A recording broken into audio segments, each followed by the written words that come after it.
Hello all, this is Dr. Dave Maslach talking to you about reciprocity.com. The E is written with a 3, and in this particular video I want to talk to you about speaking up during your PhD or your undergrad or master's program, whatever it is. So if you don't know me, I am Associate Professor of Innovation Strategy and Entrepreneurship, and I created this whole Reciprocity project to give back as much as I possibly can. There were so many people that helped me out that I wanted to pay the favor forward and help you out as well. All right, so there's many times in your life that you're going to feel afraid about speaking up about something. This is not unusual. I feel afraid on a regular basis in terms of speaking out about something, and it's something that I've been working on. So this is my own personal experiences, and I just want to let you know that you're not unusual in any sort of way to have these particular feelings. We all feel afraid to speak out about something, and it doesn't matter what it is. There's lots of different circumstances, right? So you might think of the normal sort of circumstances where maybe there's bullying that's happening around you. Maybe it's professional bullying, for example, or maybe that there is another PhD student or something that is not getting taken care of.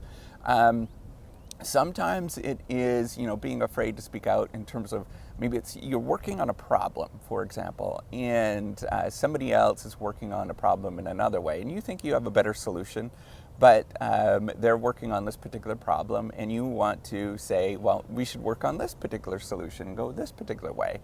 And then you never, you feel afraid to sort of say, well, my solution is a little better, or maybe we should work on that.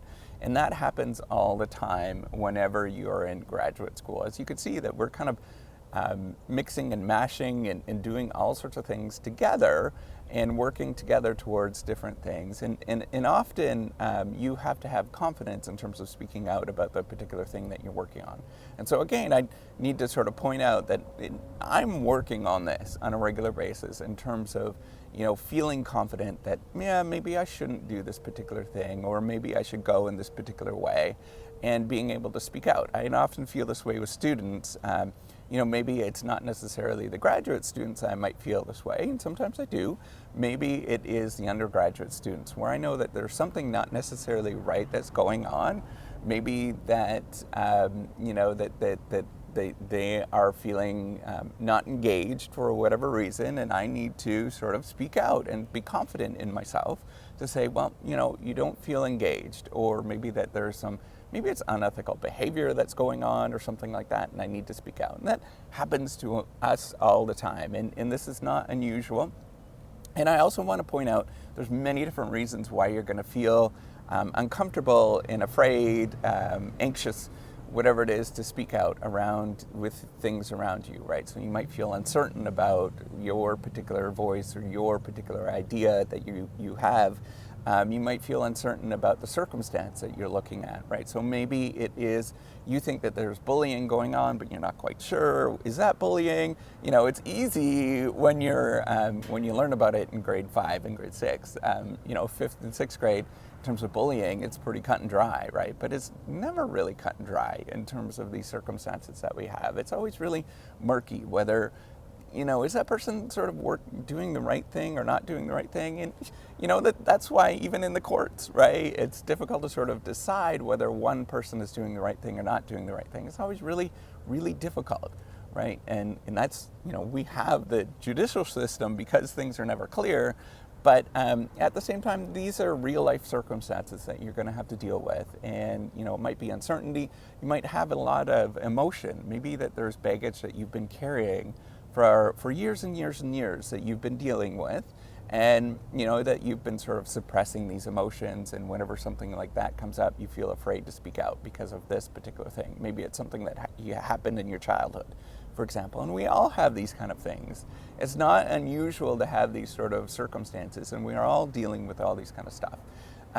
So I want to tell you or give you some hints in terms of being able to speak out and dealing with these kind of things. And again, this is stuff I'm dealing with, and this is kind of like a video to myself with this in terms of dealing with it. And to acknowledge that we are, the other thing to remember is that we're sort of growing and developing as human beings. So the person you are when you're 20 is not going to be the person you are when you're 30. And hopefully you're not going to be the person when you're the same person when you're 80. And hopefully, if you're like me, you're going to try to keep reinvesting in yourself and in developing yourself. So, for example, hopefully when I'm 80, I'm going to be able to speak out a little bit more and feel a little bit comfortable with speaking out and not get so emotional when I speak out, right? So it's one thing that I deal with is there's a lot that comes up whenever I speak out, and emotions are tied with that for sure. And so these are the things that I want you to sort of think about. The first thing is to try to remind yourself that it's okay to be you. And that's an important thing to remember. And you have to keep reminding yourself that it's okay to be you. And this is a wonderful thing to be you. It is. It truly is to be okay to be you. And you could speak out about things. Have confidence in yourself. The other thing, so the second thing to do is detach yourself from the situation, right? So try to remove yourself from the situation as much as you possibly can. So one trick is to sort of remind yourself about your senses, right? So look at your 5 senses and try to feel the different things, or go through your 5 senses and engage in those things. So what do you feel right now? What do you smell? What do you see? And that's going to remove yourself from the 5 senses. The other thing is to simply detach. Remind yourself to detach. Whenever you feel yourself getting pulled into that moment of flow, right? So we all have these experiences, particularly in creative endeavors. You get sort of moments of flow and you're getting sucked into the scenario, right? So you're giving a presentation and you're getting sucked into this presentation, and somebody is not, they're not engaging, or maybe they're getting angry at you with something.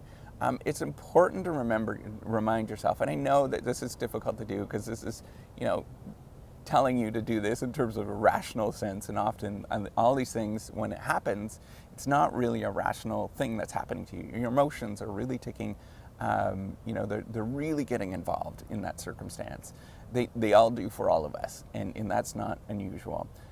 To try to detach yourself and try to remember to detach yourself from that moment of flow. Try to do that as much as you possibly can.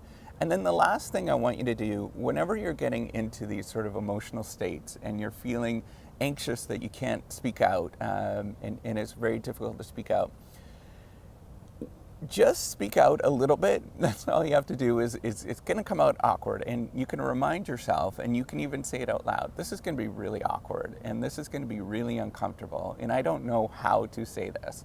And you could simply say that, and then say it, and then look at the response that you're getting, and then whatever response you get. So some people are going to be very professional, and they're going to sort of know that it is an awkward thing, and that they can engage in this response, and they might sort of quiz you about why you're feeling that way, right? And so that's actually a really professional, wonderful response to have.